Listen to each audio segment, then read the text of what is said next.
शत्रुघ्न भी अपने ननिहाल में है, लक्ष्मण यहीं पर, भरत लक्ष्मण वहां रहेगा जहां राम रहेगा।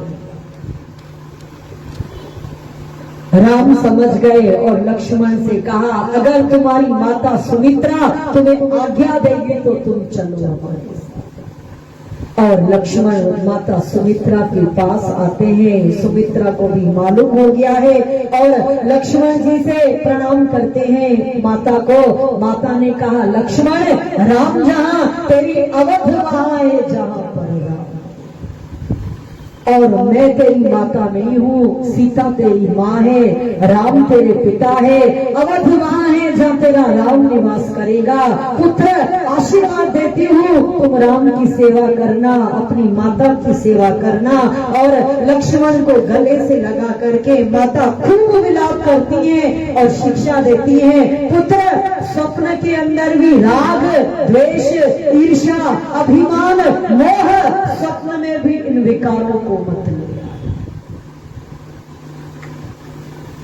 लक्ष्मण खड़े हो जाते, माता फिर से कहो, पुत्र, राग, द्वेष, ईर्ष्या, मोह, अहंकार स्वप्न में भी नहीं आना चाहिए। अगर स्वप्न में भी ये आ गया, तेरा मेरे गर्भ को धिक्कार हो जाएगा। माता, तुम्हें मैं वचन देता हूं, जागता रहूंगा तो ये पांचों विकार नहीं। और अगर सो गया, सपने में राग हो सकता है, सपने में द्वेष भी हो सकता है भाई के साथ, सपने में अहंकार आ सकता है, तो चल, तेरा बेटा ये वचन देता है 14 साल तक ये रात को नींद भी नहीं करेगा। और जब 14 साल के बाद फिर राम आएंगे अयोध्या में, गद्दी पर बैठेंगे, माता फिर उनको गद्दी पर बिठाकर फिर तेरे चरणों में सर रखकर अपना फिर मैं विश्राम करूंगा, सोऊंगा। माता आशीर्वाद देती है और लक्ष्मण को विदा करती है और बड़े प्यार से, पुत्रवती जुवती जग सोई, पुत्रवती जुवती रघुपति भगत जासु सुत सोई, रघुपति भगत जासु। और वही पुत्रवती, वही माता माता है, वही पुत्रवान है सच्चे अर्थों में, जिसका पुत्र राम का भक्त, वरना उस माँ का बांझ रहना ही अच्छा है। सुमित्रा इस तरह से लक्ष्मण को आज्ञा देती है, आशीर्वाद देती है, छुट्टी देती है, पुत्र, तुम भले कभी तुम्हारा समय हो मरने का, तुम मर जाना, पर राम और सीता की रक्षा। और सारी ही अयोध्या के अंदर खूब करुण क्रंदन है। तुलसीदास कहते हैं, कल से जो बधावे बज रहे थे, एक रात के अंदर सारी बाजी पलट गई है। उस मंथरा मंदमती सब उसको गाली दे रहे हैं। कैकई को इधर कुछ ऋषि पत्नियां प्रजा के कहने से आती हैं, कैकई को समझाने के लिए राजा दशरथ कह करके उनको निकल करके आए, आज के बाद तेरा मेरा रिश्ता खत्म हो गया। और ऋषि पत्नियां कैकई को समझाने आती हैं, कैकई, राम ने क्या बिगाड़ा है तुम्हारा? अरे माता तो तुम ही कहलाती हो कि कैकई राम की कौन है? कैकई माँ है। फिर आज क्या बात हो गई? अभी भी अपने वचन वापस ले लो, अभी भी कुछ नहीं बिगड़ा है। फिर अयोध्या में हर्ष उल्लास का वातावरण होगा। लेकिन कैकई नहीं मानी। कैकई, ये सुन लो तुम, राम अगर वनवास जाएगा तो अकेला नहीं जाएगा, सीता जी भी जाएगी, और अगर सीता जी जाएंगी तो लक्ष्मण नहीं रहेगा। लक्ष्मण बचपन से ही राम का सेवाधारी है, वो राम के पीछे जाएंगे। फिर अगर राम जाएंगे, लक्ष्मण जाएंगे, सीता जाएगी, तो ये मत सोचना भरत राजा बनेगा, तेरा भरत भी राज्य गद्दी पर नहीं। तेरे पुत्र भरत को हम पहचानते हैं, शायद तू अपने पुत्र को नहीं पहचानता। और भरत ये राज्य गद्दी ऐसे ही रहेगी। लेकिन फिर ध्यान से सुनना, एक अपशकुन होगा। अगर ये सब चले जाए चलेंगे तुम विधवा हो जाओगी, तुम्हारी मांग का सिंदूर उजड़ जाएगा। कैकेयी फिर भी नहीं समझ, कुछ देव तत्व का प्रभाव, कुछ होनी का, कुछ प्रारब्ध, ये सब साथ हो गए हैं और कैकेयी की मति काम नहीं कर रही है, सुमति का अंकुर नहीं फूट रहा है। ऋषि पत्नियां समझा करके चली गई और पुनः आते हैं दशरथ से मिलने के लिए। दशरथ जी सुमंत्र को बुलाते हैं, रथ में ले जाओ, 2-4 दिन घुमाकर गंगा नहला करके वापस ले आओ। और कैकेयी अपने हाथ से राम जी को वल्कल वस्त्र देती है और राम जी सीता जी को वशिष्ठ चिल्लाते हैं, कैकेयी सीता को तुमने वनवास नहीं दिया है, अगर सीता तुम्हारे हाथ के ये वल्कल वस्त्र पहनेगी तो मैं अपने श्राप से अयोध्या को उजाड़ दूंगा। और राम सुंदर वल्कल वस्त्र धारण किए हैं, लक्ष्मण जी ने भी, और चल पड़ते हैं। सारी अयोध्या, जहाँ राम है वहाँ अवध है, जहाँ अवध है वहाँ राम है, वहाँ राम की प्रजा है और राम के साथ साथ सब चले जा रहे हैं। पहला मुकाम रात्रि हो चुकी है और तमसा नदी के किनारे सबने स्नान किया, वहीं पर सब सो गए। आधी रात हुई, सब थके हारे तो वैसे थे, रो रो करके सब प्रजा सो गई और राम जी धीरे से सुमंत्र से कहते हैं, सुमंत्र जल्दी उठो, यहाँ से आगे चलो, ये सारी जनता कहाँ जाएगी। और आधी रात के समय रथ में वो आगे बढ़ जाते हैं। प्रातः काल हुआ और सभी प्रजा विचार करती है, राम चले गए, राम चले गए। खूब ढूंढा, राम नहीं मिले कहीं पर भी।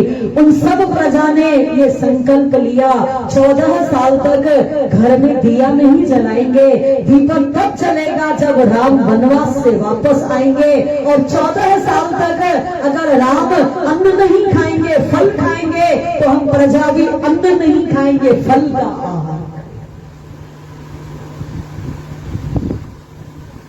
और सारी ही प्रजा वापस लौट आती है। और इधर संत तुलसीदास जी लिखते हैं, बड़े प्यार के साथ श्रृंगवेरपुर में भगवान राम का रथ,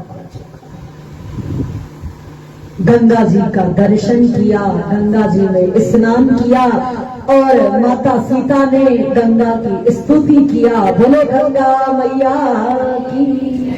और सुंदर श्रृंगवेरपुर के राजा है, बड़े प्यार के साथ सुंदर गुहराज निषाद को पता पड़ा दशरथ पुत्र राम और लक्ष्मण अपनी भार्या के साथ पधारे हैं। तुरंत स्वागत के लिए चला, मेरे शहर राज्य में पधारो। राज्य में नहीं जाना है क्योंकि वनवासी का संकल्प है, यहीं पर ही हम रहेंगे। और वही वृक्ष के नीचे उनकी सुंदर घास की दर्भ का, तिनकों का सुंदर सिंहासन बनाया गया।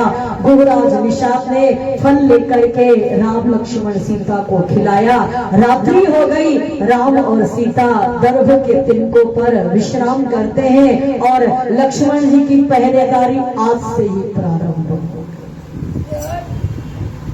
धनुष बाण लेकर के राम, सीताराम सीताराम सीताराम सीताराम और बैठ गए हैं। थोड़ी दूर पर गुहराज निषाद भी, सब उनके जो शहर के लोग हैं, सब राम के चाकरी में पहरेदारी में खड़े हैं। और गुहराज निषाद बड़े प्यार के साथ लक्ष्मण के पास आते हैं और कैकेयी को गाली देते हैं। कैकेयी कितनी कुटिल है, कितनी मंद है, कितनी गंदी है, कौन से खानदान की है कैकेयी मंदमती, किस तरह राम का सुख का समय है और इस समय उनको उन्होंने वनवास दिया।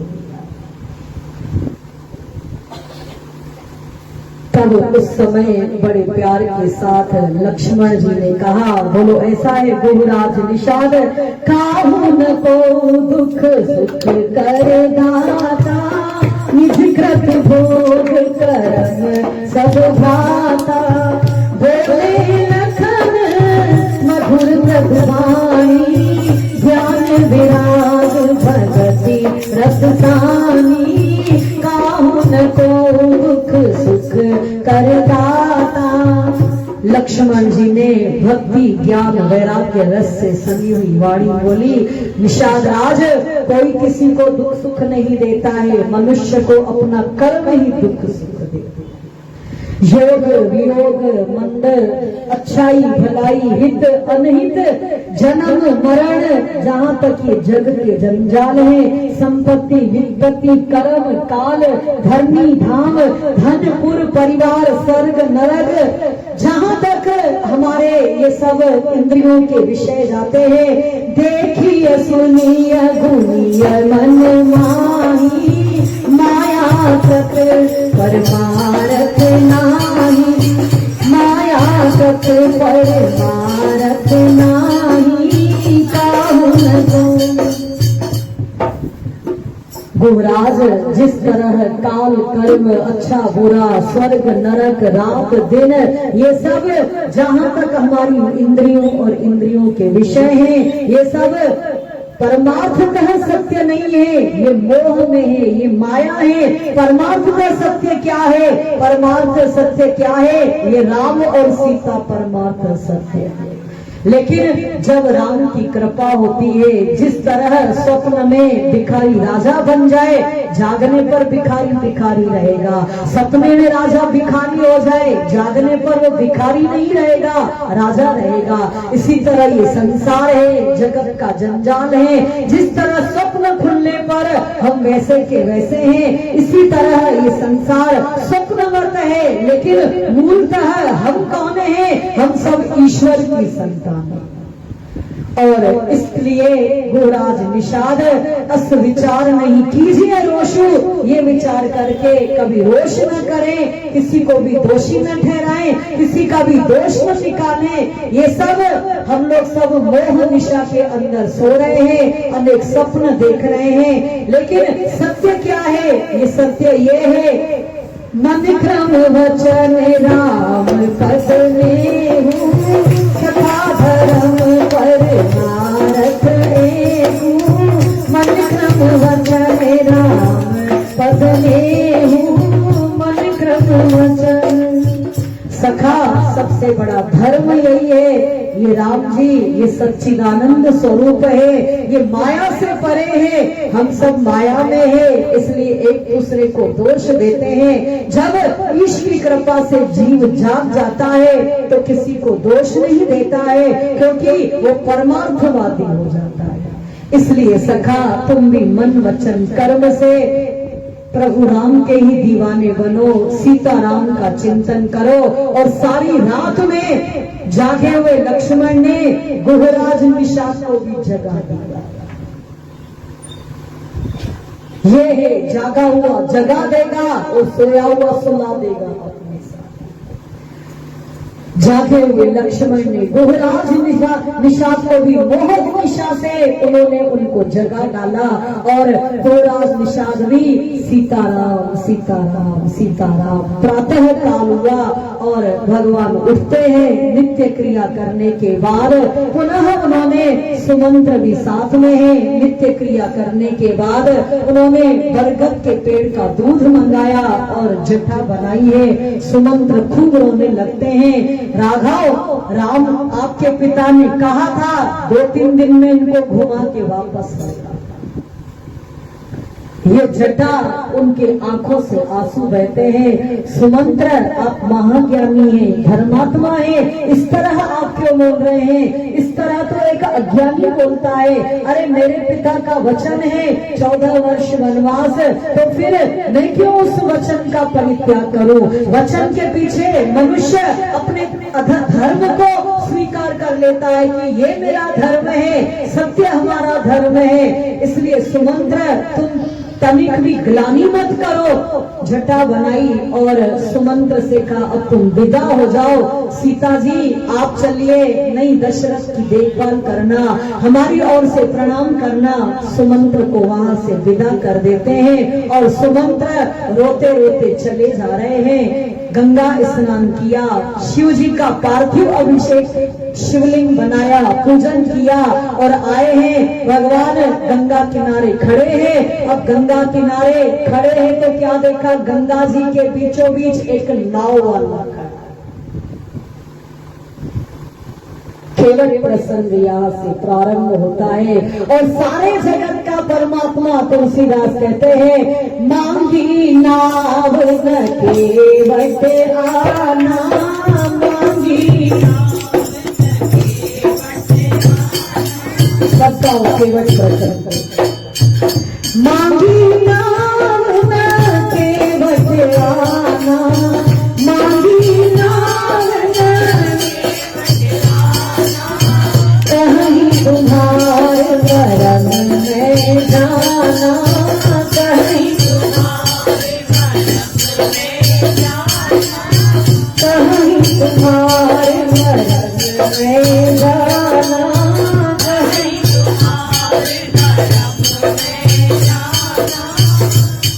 मांगी नाव न, सारा जगत जिससे मांगता है वही भगवान आज मांग रहा है। नाव वाले अपनी नाव इधर लेकर,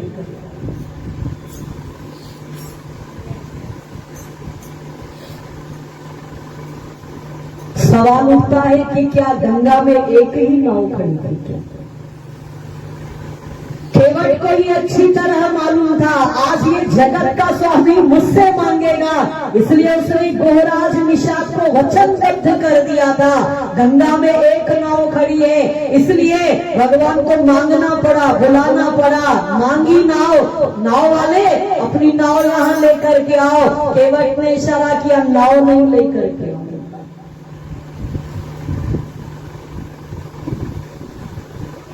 क्यों नहीं लेकर के आओगे? हम आपके मर्म को जानते, यानी आपके रहस्य को जानते। जिस तरह मान ले हम लोगों में कुछ फॉल्ट होते, कुछ दुर्बलताएं होती हैं, या कुछ चीजें हमारी एक दो लोगों को पता होती है, तो हम लोग क्या बोलते हैं, ये बात किसी से मत कर। तो जो राम का रहस्य है मर्म, वो केवट को मालूम है। बड़े बड़े शिव नेति निगम ब्रह्मा उनके रहस्य को, मर्म को नहीं जानते हैं। आज एक सामान्य नाव चलाने वाला केवट कह रहा है, हम आपके मर्म को जानते हैं।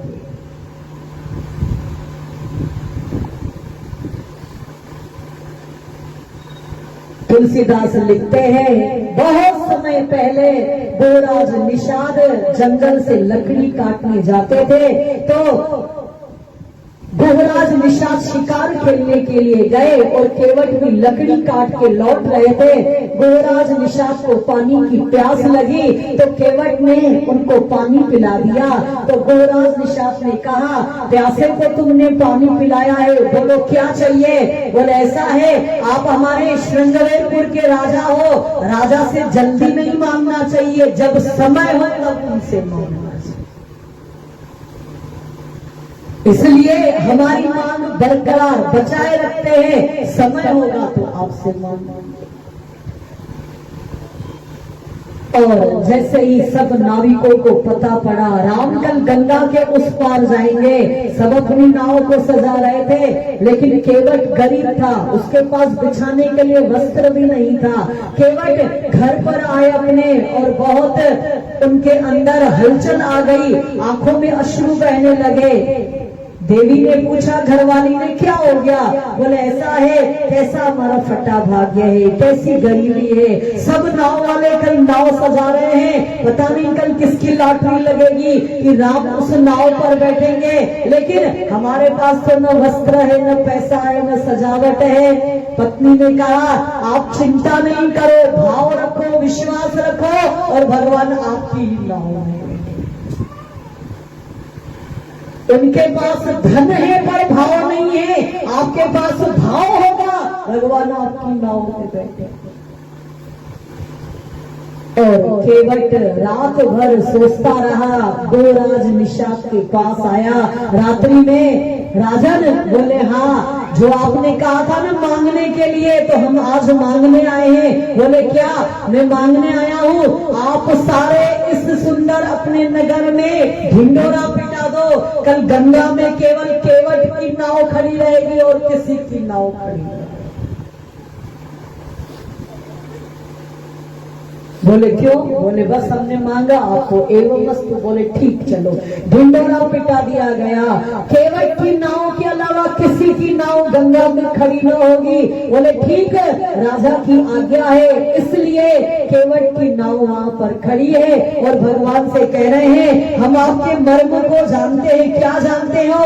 चरण कमल रज कम सब कहीं, मानुष करनी मोरी सब नही, मानुष करनी मोरी कछुआही, छुअत शिला भई नारी दुहाई, पाहन तेन काट कठिनाई, एहि बतुतालहु सब परिवारू, नहीं जानत कछु अवरे गवारू, जो प्रभु पार अवश्य गाहू, मोहि पद पदुम सखारन कहूँ, मोहि पद पदुम सखारन कहूँ, मांगी नावन केवट आना,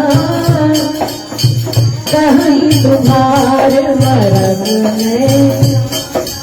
बोले आपकी इस नाव में नहीं बिठाऊंगा, ये मर्म है। आप पत्थर की स्त्री को छू दिया तो नारी हो गई, मेरी तो ये नौका लकड़ी की है। अगर आपके पैर इसमें पड़ जाएंगे तो ये मेरी नाव भी नौका हो जाएगी। हमारी घरवाली पहले ही हमारे साथ रहती है, फिर ये दूसरी भी नारी। और आप सुन लो, मुझे केवल नाव चलाना आता है और कोई धंधा नहीं कर सकता हूँ। ये नाव चलाकर मैं अपने परिवार का पालन कर सकता हूँ। इसलिए अगर आप पार जाना चाहते हो तो मुझे अपने पहले चरण कमल धोने की आज्ञा। जैसे ही सुना और उसी समय भगवान खड़े हैं और खड़े होकर फिर आए केवट पास में और बड़े प्यार से कहा, पद कमल धोई चढ़ाई नाव नाथ उतराई, जाओ मोहि राम राउर आन दशरथ, शपथ सब साक्षी कहो बरु तीर माँ। और राघवेंद्र आपके चरण कमल धोने के बाद आपको पार लगाऊंगा और मैं सच कह रहा हूं उतराई नहीं लूंगा आपसे। भले आप किसके लिए भी कहो, आपके पिता दशरथ की सौगंध, आपकी सौगंध, उतराई नहीं लूंगा आपसे, लेकिन चरण कमल धोने के बाद ही आपको नाव पर बिठाऊंगा। जैसे ही लक्ष्मण ने सुना, लक्ष्मण को आया क्रोध। पहले ही मेरे भाई से बहुत तकरार कर रहा है कि नाव नहीं लाएंगे, मरम को जानते हैं, ये गरीब क्या जानेगा मरम। अब मेरे बाप तक पहुंच गया, मेरे पिता की सौगंध, मेरे भाई की सौगंध, उठाया उन्होंने धनुष। जैसे ही बाण निकाला अपना पूरी से तड़का से, राम जी ने कहा चुप करके रखो। केवट ने कहा भाई आपका थोड़ा उग्र लग रहा है। बरु तीर मारे लखन पे, जब लगी न पाए पथारी हो, तब लगी न तुलसी दास नाथ, कृपाल पार उतारो, तब लगी न तुलसी दास नाथ। भले आपका ये भाई लक्ष्मण मुझे तीर मार देगा, मरना तो वैसे ही है। और मेरे बड़े पुण्य होंगे राम। लोग अगर मरते हैं तो गंगा की बूंद डाल के तर जाते हैं, हम तो गंगा किनारे ही मरेंगे। और कहते हैं अगर मरने वाला राम राम कहे तो उत्तम गति मिलेगी। राम तो मेरी आंखों के सामने खड़े।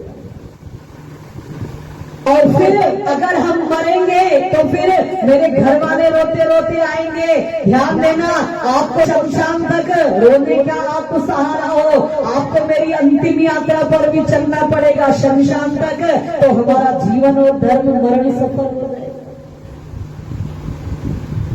लक्ष्मण ने बाण नीचे कर दिया, ये मारने के लायक नहीं। मारेंगे तो इतने काम करने पड़ेंगे, इसकी अंतिम यात्रा तक जाना पड़ेगा। चुपचाप रख लिया और भगवान बड़े प्यार के साथ सुनी के वट के बहन, अरे प्रेम लपेटे अटपटे बिहन से करुणाएन, चितई जान की लखन तन। केवट ने कहा महाराज मारना चाहते हो तो मार दो, पर मेरा संकल्प है चरण कमल धोने के बिना आपको नाव पर नहीं बैठा। केवट के ये प्यार भरे अटपटे वचनों को सुनकर भगवान खूब हंसे गंगा जी के तट पर। तुलसीदास कहते हैं 6 दिन हो गए उनके वनवास को, आज राम पहली बार खिलखिला करके हंसे और हंस हंस करके कभी लक्ष्मण की ओर देखते हैं, कभी जानकी की ओर देखते हैं, फिर लक्ष्मण की ओर देखते हैं, फिर सीता जी की ओर देखते हैं और बड़े प्यार से हंस रहे हैं। राम जी क्यों हंसे? लक्ष्मण से कह रहे हैं लक्ष्मण जी बचपन से तुम मेरे चरण के अंगूठे को अपने मुंह में रख के सोते हो, तुम एक ही चरण।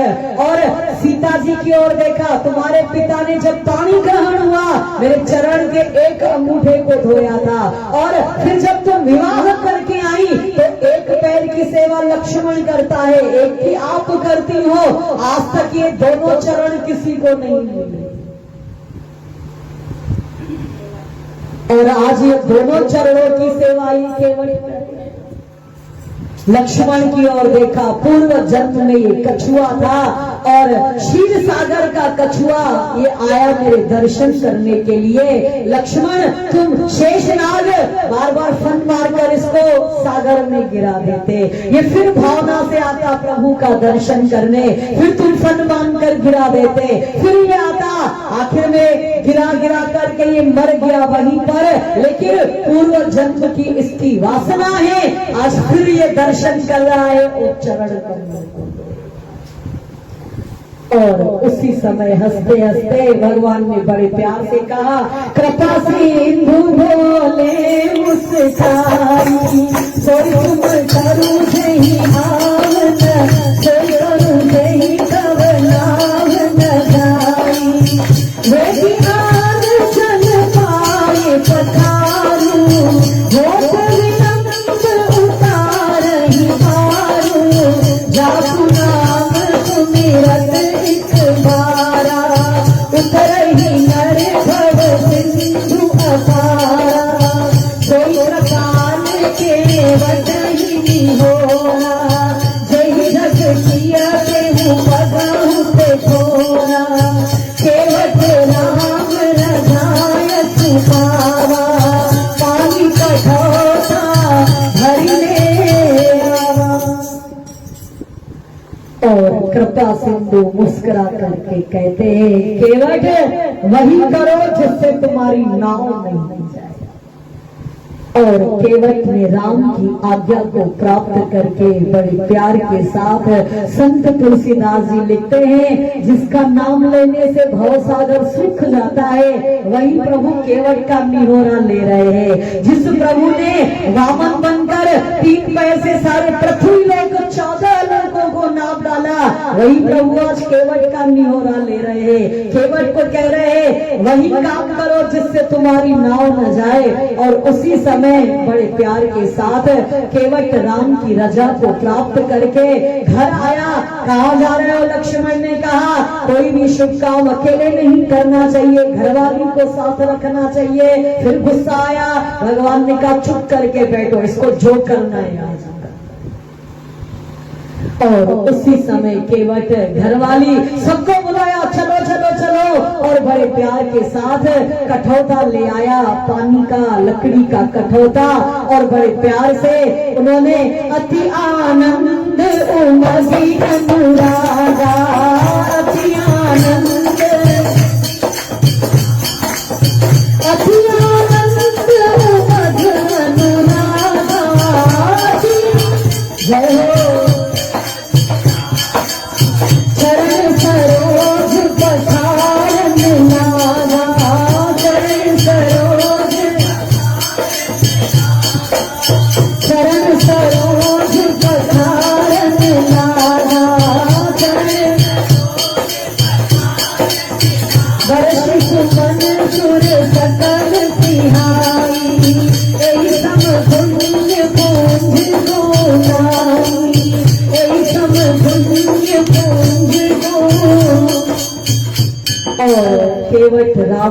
ध्वजा को लेकर पानी का कठौता ले आया, राम के चरण उसमें रखे, गंगा जल ले आया। माता गंगा भी बड़ी प्रसन्न है।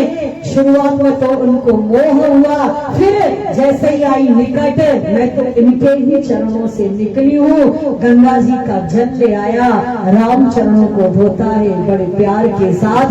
बोलो सियावर रामचंद्र भगवान की। और देवता पुरुषों की वृष्टि करते हैं, श्री राम जय राम जय जय राम, श्री राम जय राम जय जय राम, श्री राम हर्षित मन सुर सकल सिहाई, तेरी समान पुण्य पुण्य को नाई। और देवता पुष्पों की वृष्टि करते हैं। आज केवट के जैसा कौन पुण्यशाली होगा, केवट के जैसा कौन आज इतना सुंदर देव होगा जो किसी को चरण नहीं धोने को मिले हैं। आज केवट उन चरणों को और बड़े प्यार के साथ जैसे ही चरणों को धोया है, पद पखार जलपान करी, अरे आप सहित परिवार, पितर पार करी प्रभु ही पुनी, मुदित गयौले पार। और चरणाव्रत सब लोग आए, लाइन से खड़े हैं, सबको चरणाव्रत दिया। लक्ष्मण जी ने कहा मातेश्वरी, ये केवट हमको ऐसे नहीं देने वाला है, हमको भी लाइन में खड़ा होना पड़ेगा। और बरगद का पत्ता तोड़कर दोना बनाकर सबको चरणाव्रत दिया। लक्ष्मण ने लिया, सीता जी ने लिया, जो थोड़ा बच गया पितरों का पान किया। हमारे पितर भी सब वैकुंठ लोक के अंदर गए और नाव पर बिठाया है। नाव पर बिठाकर केवट तो आनंद के अंदर है, आज तो उन्हें सब कुछ मिल गया हो। गंगा के बीचों बीच चक्कर लगवा रहा है। जब चक्कर लगवाए एक दो, राम जी ने कहा वही क्या है, हमको गंगा के उस पार जाना है, ये तो तुम चक्कर लगवा रहे हो। बोले अब समझ में आया, जब अब हम जीवों को 84 लाख चक्कर लगवा, कभी कुत्ता बनाते हो, कभी बिल्ली बनाते हो, कभी गधा बनाते हो, कभी सुअर बनाते हो, कभी कीड़ा बनाते हो। अब समझ में आया हम लोग कितना दुखी होते होंगे। आप 4 चक्कर काटने में इस तरह कह रहे हो। भगवान हंसे, केवट हमको तुम पार लगा दो, हमको और आगे काम है। और केवट बड़े प्यार के साथ गंगा जी के उस पार ले गए, प्रभु को उतारा। सुरसरी की रेत पर भगवान खड़े हुए हैं।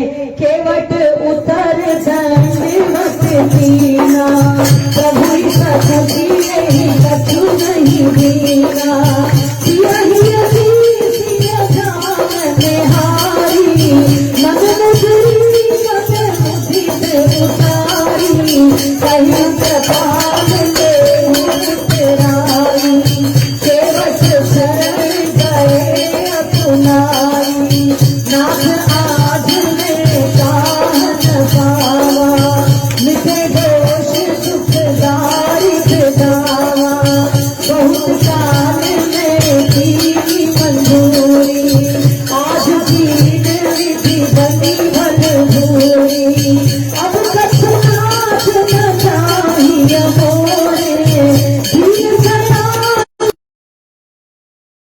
और केवट ने अब राम को प्रणाम,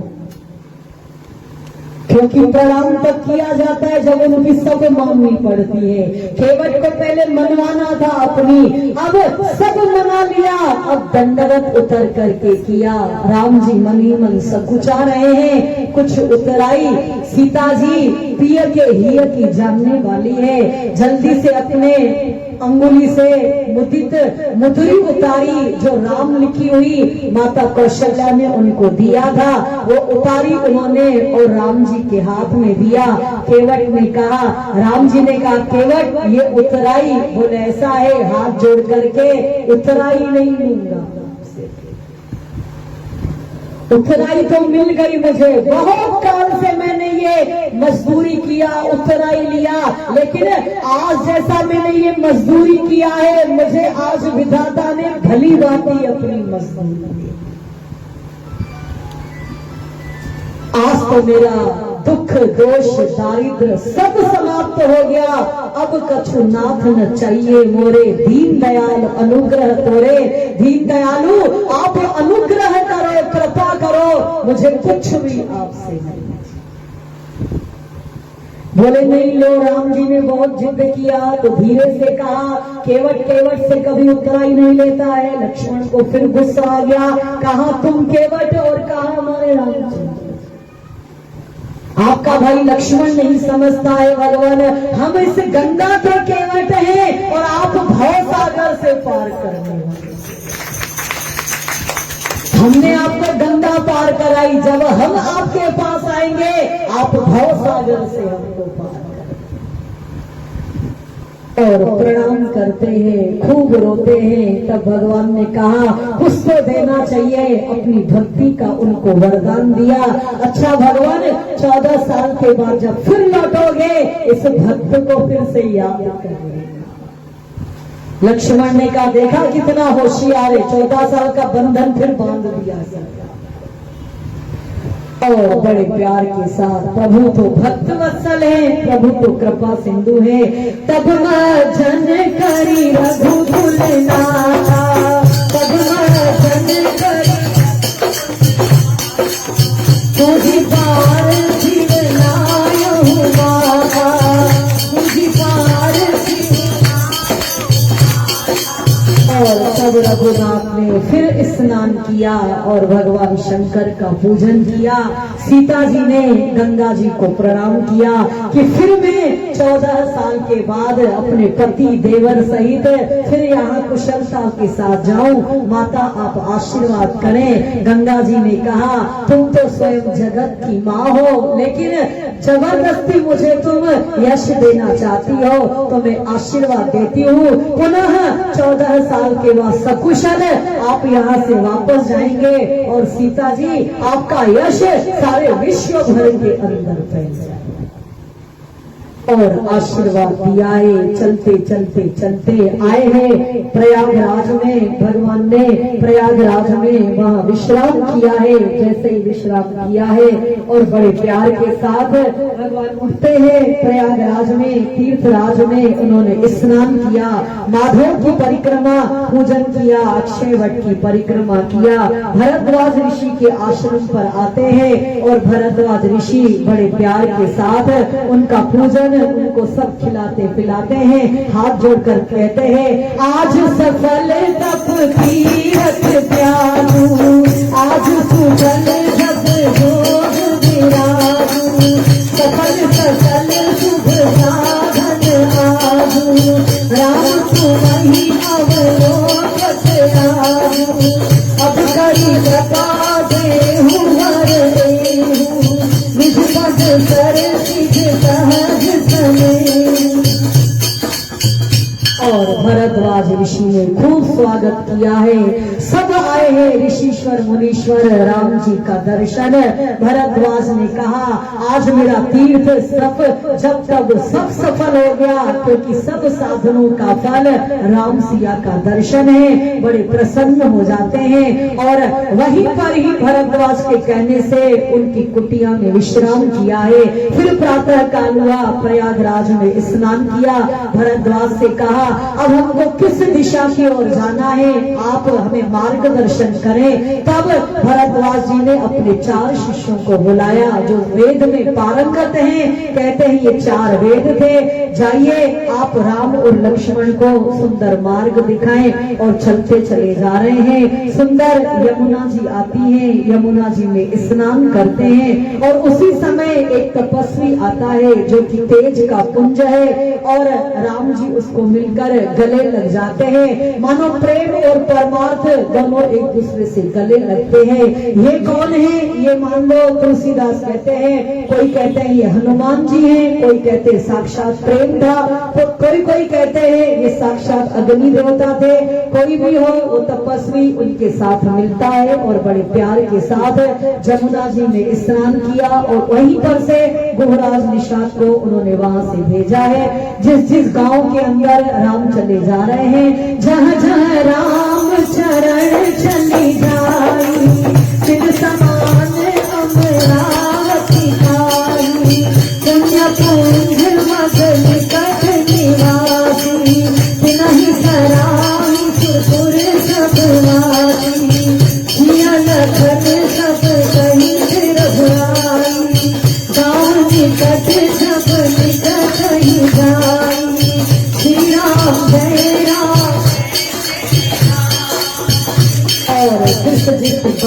जा रहे हैं, सब लोग उनके क्या तो सुंदरता है, कौन है ये, कौन है, कोई कलश पर पानी दे रहा है, कोई उनको फल फूल दे रहा है। जब सुंदर जंगल से शोभा देखते जाते हैं, बादल उनका स्वागत करते हैं, देवता पुष्पों की वृष्टि करते हैं। जिस वृक्ष के नीचे राम बैठते हैं, मानो कल्प वृक्ष के जैसा वह शोभा उनकी बड़ाई करते हैं। जिसमें स्नान करते हैं, मानो सब गंगा जी उनको सुंदर सफल कहती हैं। जिस पर्वत के नीचे से जाते हैं, हिमालय पर्वत उनकी प्रशंसा करता है।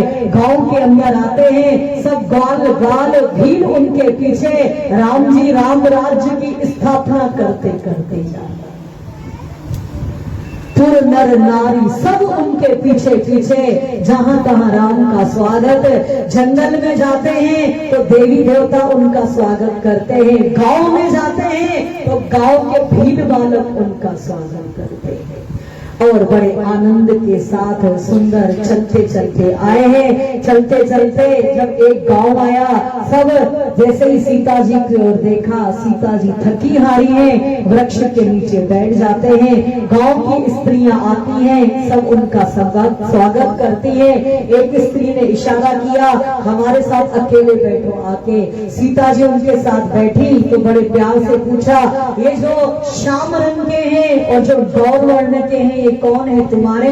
कोटि मनोज लजावन हारे, किसी का हमको माही तुम्हारे। कोटि मनोज लजावन हारे, किसी का हमको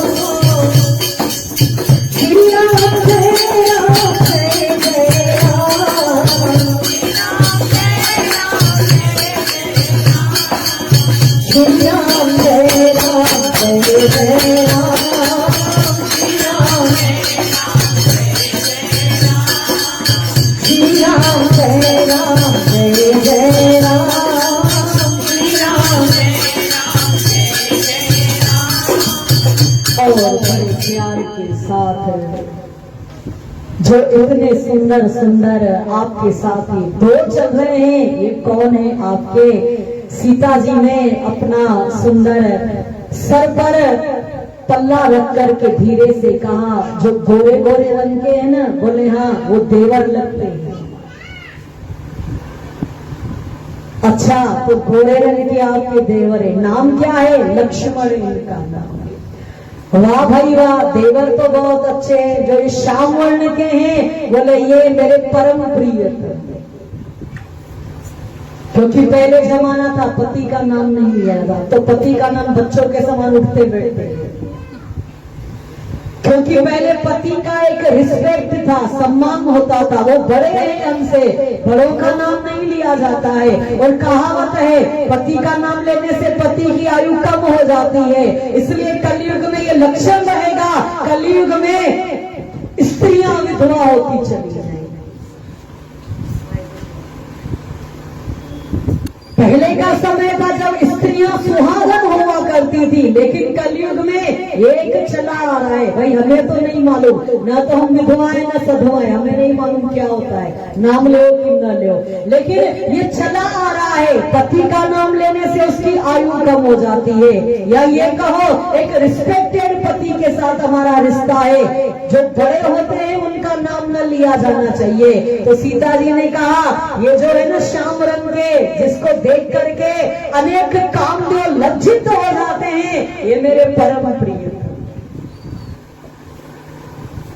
बहुत खुश हो जाती है सब स्त्रियां। और फिर गांव से आगे बढ़ते हैं और बड़े प्यार के साथ संत तुलसीदास जी लिखते हैं, चलते चलते राम राज्य स्थापित करते करते जंगलों में अपना हिरण मोर तोता इनका कलरव सुनते सुनते और बड़े प्यार से पर्वतों की तलहटियों को देख के, सागर की गहराइयों को देखते देखते, वृक्षों की शोभा को निहारते हुए राम चले आ रहे हैं। कैसे चलते हैं? आगे राम लखन बने ताते, तापस वेश विराजत ताते, उधर बीच हसी जैसे, ब्रह्म जीव विच माया जैसे, देखत बन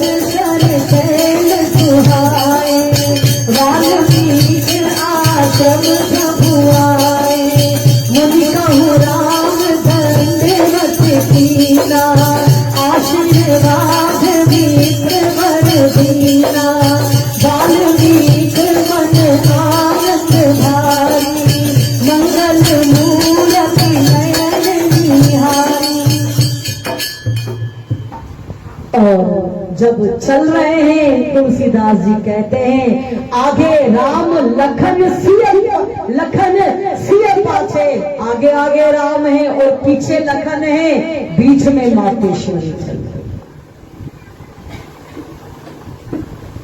धीरे से लक्ष्मण जी कहते हैं माते, बोले हाँ लक्ष्मण जी कहो, बोले माते राम के ठीक पीछे आप चल रही हैं तो मुझे राम का दर्शन नहीं होता। फिर बोले ऐसा है माता, थोड़ा राम के चरण विंद से अलग होकर के आप चले तो मुझे राम का दर्शन होगा।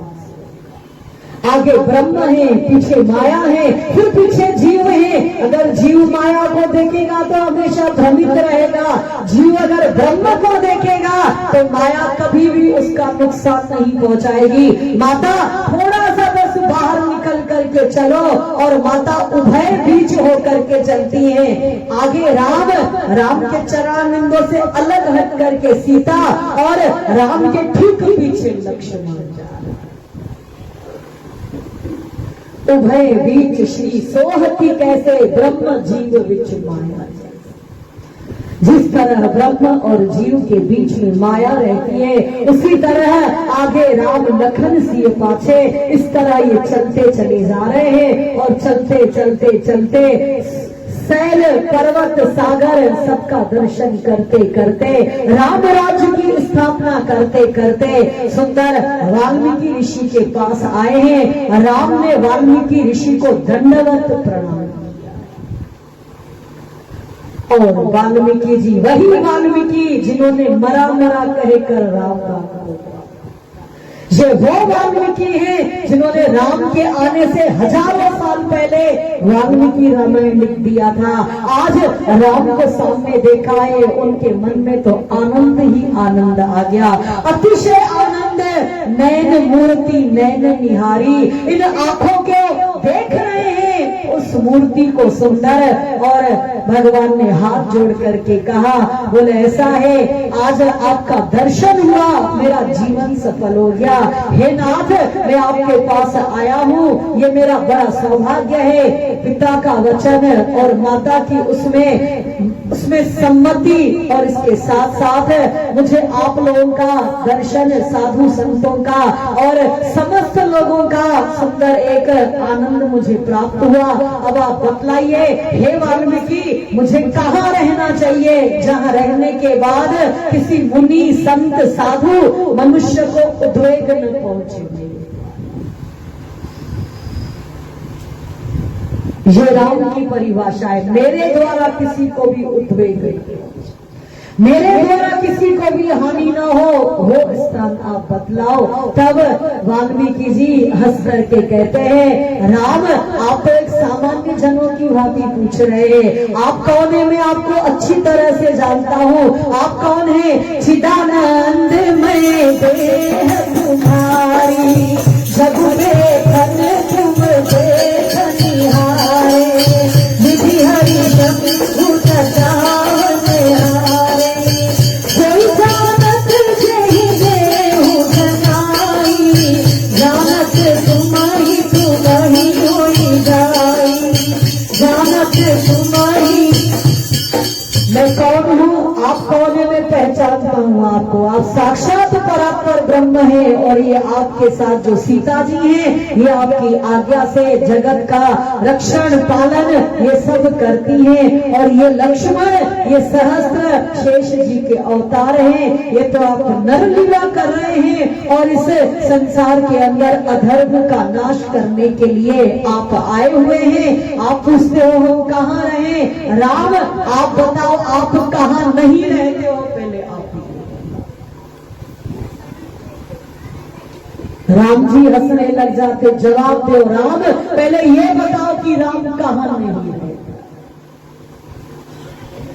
मेरे रोम रोम में बसने वाले राम, मेरे रोम रोम में बसने वाले राम, जगत के स्वामी है अंतर्यामी, मैं तुझसे क्या मांगूं, मैं तुझ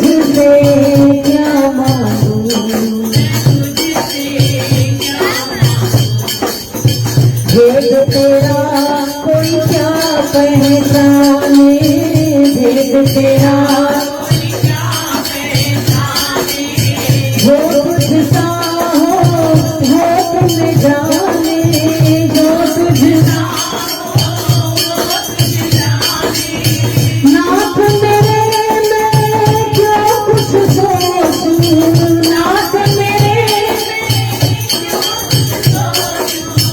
तू जाने तेरा काम, जगत के स्वामी है अंतर्यामी, मैं तुझसे क्या मांगूं, हे रोम रोम में बसने वाले राम, हे रोम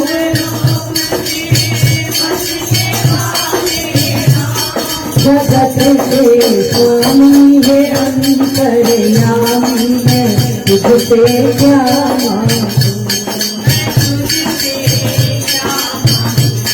और आप कहाँ नहीं रहते हैं ये बतलाइए, हे राम आप कहाँ हो हम बतलाते हैं। और उन्होंने कुछ घर बतलाए हैं जहाँ राम का निवास रहता है। संक्षिप्त में सुन ले, सुना हूँ राम अब कहाँ हूँ विकेता, जहाँ बसो सिया लखन समेता, जिनके श्रवण समुद्र समाना, कथा तुम्हारी सुभग सरिनाना, लोचन चाकत दिन करिराते, रही रस घन घर अभिलाषे, सबके हृदय सदन सुखदायक, कसहु बंधु सिय रघुनायक, प्रभु प्रसाद सुखी सुभग सुहासा, सागर जातु लहु लिख दासा, तुमहि निवेदित भोजन करही, प्रभु प्रसाद पट भूषण धरही, किस नवई सुर सुर विज देखी, किस सहित करि विनय विषेही, कर्मित करहि राम पद दूधा, राम भरोस हृदय नहीं दूधा, करण राम तीरथ चली जाई, राम बसहु चित से मन माही, मंत्राग जित जपहु तुम्हारा, तुझहि तुमहि सहित परिवारा, तर्पण होम करहि विधि नाना, विप्र के राम दीनी बहुदाना, तुमसे अधिक गुरहि जिय जानी, सकल भाव से वही सनमानी, सब कर मांगई एक फल, राम चरण रति हो, तिनके मन मंदिर बसहु, सिय रघुनंदन दो। और संक्षिप्त में उन्होंने ये घर बतलाए हैं जिनके श्रवण आपकी कथा सुनते हैं और निरंतर सुनते रहते हैं, आप उनके हृदय में निवास करें। जिनके हाथ सुंदर सुंदर कर्म करते हैं, आप उनके हृदय में निवास करें। जिनकी जिह्वा आपके मंत्रों का जाप करती है, आप उसके हृदय में निवास करें। जो आपको निवेदित करके भोजन करता है, पट प्रसाद भूषण आपको अर्पित करके उसका उपयोग करता है, आप उसके हृदय में निवास करें। जिनके पैर तीर्थों में और मंदिर की ओर जाते हैं, आप उनके हृदय में निवास करें। जो आपसे अधिक गुरु को सम्मान देता है, आप उनके हृदय में निवास करें। जिनके अंदर काम क्रोध लोभ मंद तंभ नहीं है, उनके अंदर आप निवास करें। जो नित्य होम तर्पण करते हैं, आप उनके अंदर निवास करें। जो किसी का दोष नहीं देखते हैं, आप उसके अंदर निवास करें। जो सबके अंदर आपका ही दर्शन करते हैं, आप उसके अंदर निवास करें। और जो सब करके मन कर्म वचन से आपसे एक ही फल मांगता है, राम चरणों का प्यार, आप उसके अंदर सीताराम सहित करके निवास करें। और जैसे ही उन्होंने कहा, राम जी हंसते हैं और बड़े प्यार से कहा, अब मैं आपको बाहर का स्थान बतलाता हूँ। चित्रकूट गिरी करहु निवासा, कहाँ कुमार सब भांति सुपाला, कैल सुहावत कानन चारुनी, करके हरि मध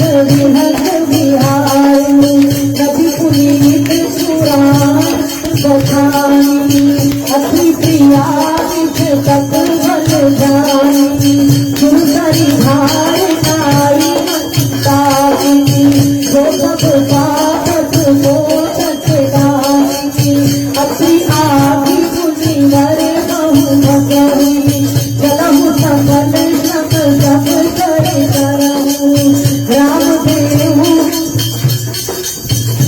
चित्रकूट महिमा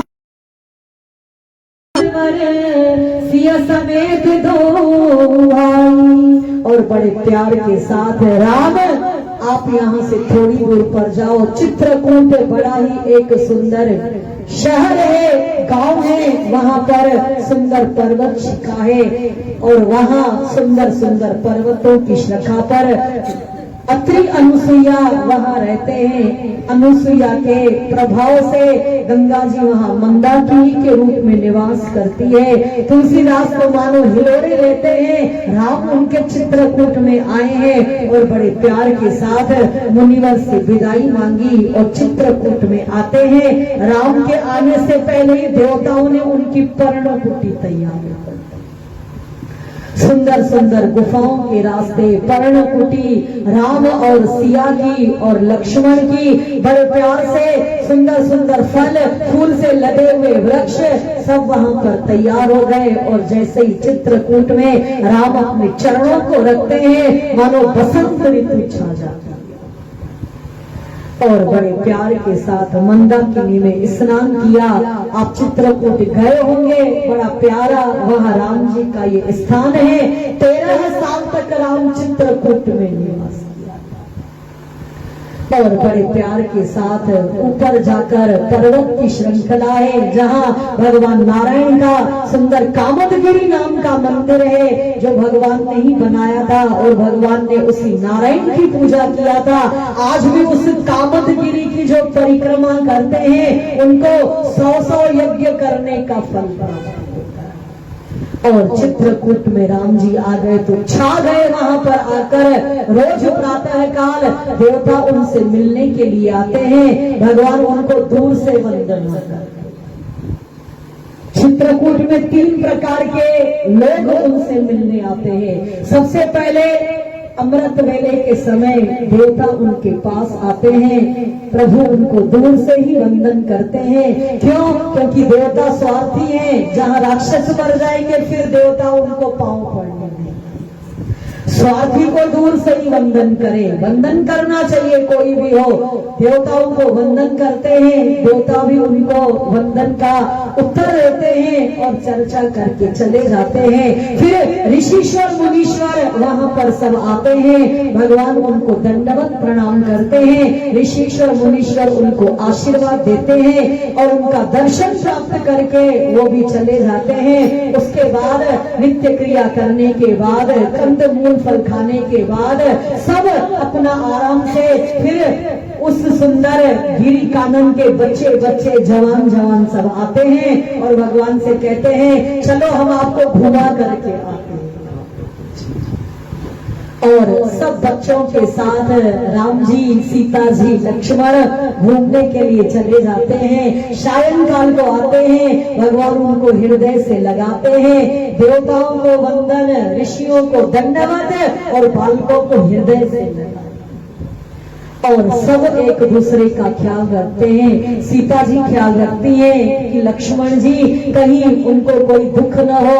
राम जी लक्ष्मण का रखते हैं, लक्ष्मण जी सीता जी का, सीता जी राम का। सब एक दूसरे का ये परिवार है, क्योंकि एक दूसरे को ही ख्याल करेंगे तो ही परिवार हमारा और सब एक दूसरे का ख्याल करते हैं। और रात्रि के समय राम जी विश्राम करते हैं और लक्ष्मण जी बैठ जाते हैं अखंड वीरासन लगा के। सीताराम सीताराम सीताराम सीताराम सीताराम सीताराम सीताराम सीताराम सीताराम और बड़े प्यार के साथ सीताराम सीताराम सीताराम। और प्रभु श्री राम जी इस तरह से सुंदर सुंदर अपने